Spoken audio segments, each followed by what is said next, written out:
E aí, pessoal, virou mexer, o assunto é categoria de base, os talentos da base e também o dinheiro, a parte financeira do Grêmio. E é sobre isso que a gente vai falar neste momento. César Cidade Dias falando de Grêmio aqui no YouTube. Não deixe de dar o joinha, vamos curtir e vamos colocar esse canal. Estamos chegando a 24 mil pessoas aqui inscritos e é muito legal poder compartilhar com vocês mais este espaço.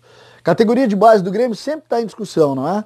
E hoje a gente tem duas notícias muito legais para o Grêmio. Uma diz respeito ao ex-gremista TT, que hoje joga no Shakhtar e que está entre os jogadores mais valorizados sub-21.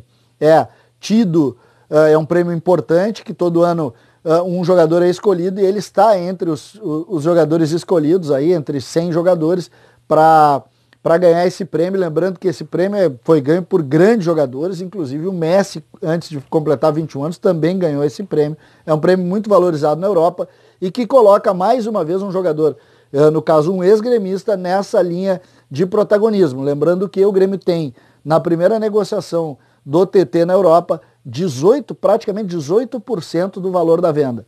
O que é muito importante e que vai ser uma grande venda para o Grêmio assim que esse menino for vendido. Ele que nessa janela a informação dá conta de que não será, mas que na próxima janela tem muita chance de procurar um mercado ainda maior para ele na Europa. Outro jogador das categorias de base do Grêmio que ganhou um protagonismo hoje é Jonathan Robert, que foi para o Cruzeiro emprestado para ganhar experiência e está retornando para o Grêmio. Um jogador de muito talento que pode jogar na posição do Alisson, tem na capacidade técnica uma das principais características, está evoluindo taticamente e o Grêmio aposta muito nele. É um jogador que eu considero, já fiz um conteúdo exclusivo só sobre ele, vale a pena, vocês vão ali nos vídeos mais antigos, vocês vão ver que é um jogador que tem uma série de características importantes para o Grêmio nesse momento e faz muito bem o Grêmio em retornar.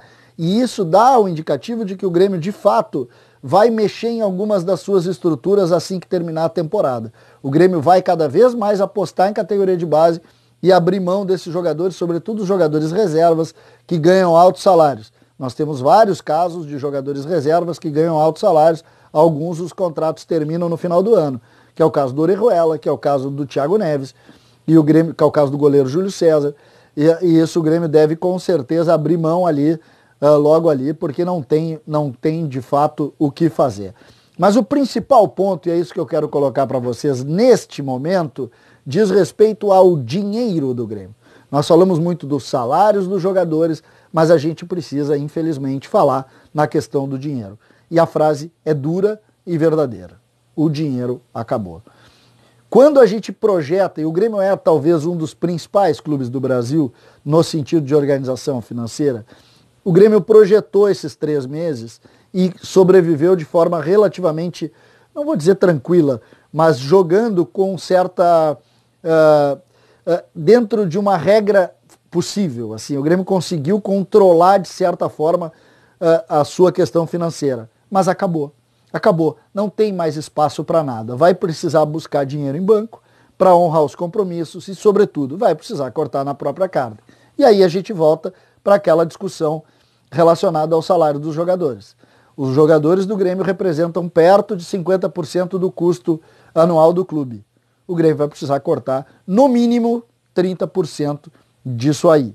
Seja liberando atletas, seja, naturalmente, cortando os salários.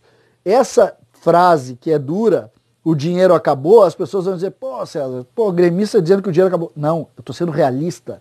Se outros clubes estão vivendo numa mágica, como se nada tivesse acontecendo, como o Atlético Mineiro, por exemplo, que está inclusive contratando jogador, não tem a mínima noção do que está acontecendo na sociedade.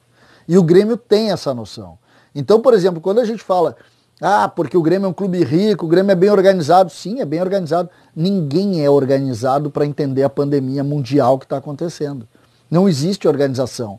Então tem que ser realista, tem que tocar o dedo na ferida, tem que chegar ali e dizer o seguinte, gente, mudou a relação. Apostar em categoria de base e se ver livre de custo alto. Não tem o que fazer. O Grêmio agora vai, a partir de agora, partir para bancos, para honrar os compromissos, consegue honrar de certa forma, mas todos os entes que cuidam dessas relações do Grêmio precisam entender o momento. E se alguma se alguém não tiver participação nisso, e aí eu toco nos jogadores, que se tire na própria carne. O Grêmio precisa aprender com isso. Não pode mais passar a mão na cabeça de quem não quer ajudar o clube.